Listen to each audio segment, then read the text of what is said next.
আমি যাচ্ছি এখানে দুবাইতে ন্যাশনাল ডে প্যারেডে দেখার জন্য। So let's come and join.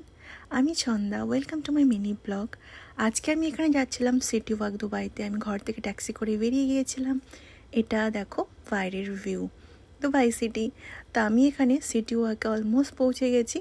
ওখান থেকে ট্যাক্সি থেকে নেমে আমি এখানে ফুটপাথ দিয়ে যাচ্ছি। আর এটা হচ্ছে কোকাকোলা এরিনা, যেখানে দুবাইয়ের অনেক বড় বড় কনসার্ট বলো, ইভেন্ট বলো এখানে হয়ে থাকে।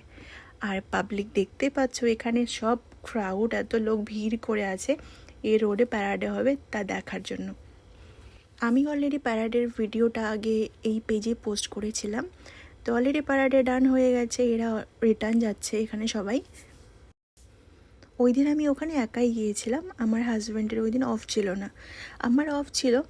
আর এই এরিয়াতে আমি ওই দিন প্রথমবার গেছিলাম, তো আমি আশপাশটা একটু ভালো করে ঘুরে দেখেছি একাই।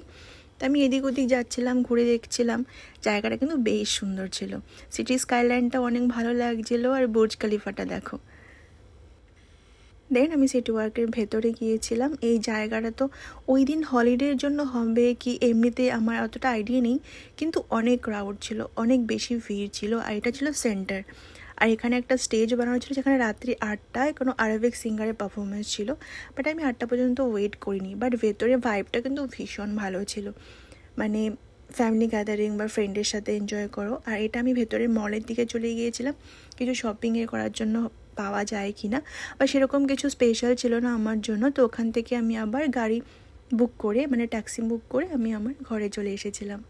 আর এটা আসার সময় এই জায়গা দিয়ে আমি হেঁটে হেঁটে, মানে আমি ভাবছিলাম একটু আশপাশটা ঘুরেই দেখি। আর দেখো তখন রাত্রি হয়ে গেছিলো অলরেডি 7:30। আমি একা একাই ওখানে ঘুরছি, আমি জানি না কোথায় যাব, কোন দিকে যাচ্ছি, শুধু ঘুরছিলাম। তারপরে মেন রোড থেকে ওখানে গিয়ে একটা ট্যাক্সি বুক করে ঘরে চলে এসেছিলাম। এখানে কে কে আছো যে দুবাই থেকে আমার ব্লগ দেখছো, আমাদেরকে জানিও। Thank you, bye by.